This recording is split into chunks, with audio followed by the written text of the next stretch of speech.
Hi, it's Tony.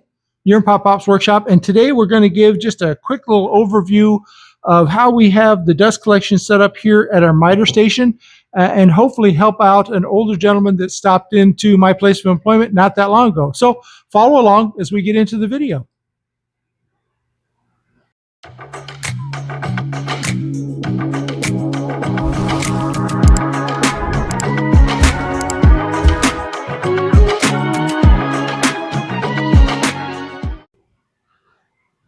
Okay, not that long ago, Art, hi Art, hopefully you're watching, stopped in, and he has just a basic machine. He's actually got a shopsmith, so it does multiple things, but he wanted to kind of a basic, quick, down and dirty dust collection system that wasn't going to cost him too much.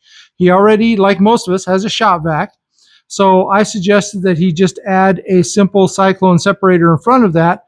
I have here an older Dustopper that I've had for a long time. Kreg makes one of those, Oneida makes one of those, the low-profile dust deputy, I believe it's called. So there's a few options on the market that you could buy from, and I'll put links to each of them in the video description so you can take a look at those options. But basically, with a good filter and a good bag on your or your shop vac, that will collect all the stuff that gets past this. This little cyclone separator, as you can see, I've had it on the miter saw, which creates a ton of fine dust, has caught the majority of it. This is just a simple little 3-gallon bucket. You could use a 5.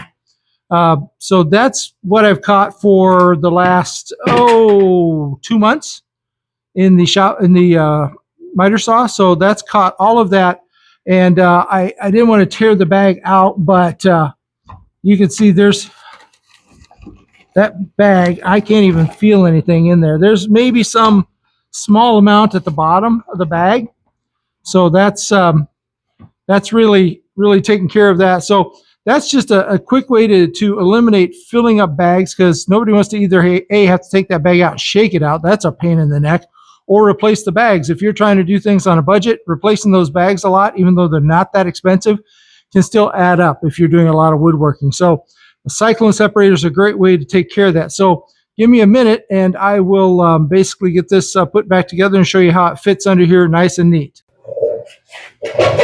All right, so pardon the rolling of the thing. This is an older style. It's just got a couple quick little clips here. So basically you'll get it on your bucket, snap it in, and there you're good to go with that. The newer ones actually have flip down clamps, so it's a little easier to get those put together. And then as far as the shop vac goes, just make sure your bag is up around the edges. And then get your shop vac back in there. And I roll that with all that hose in there. So there's a lot of hose here, but twist that. There we go. So that's pretty easy to set up, not that difficult. Okay, there you have it.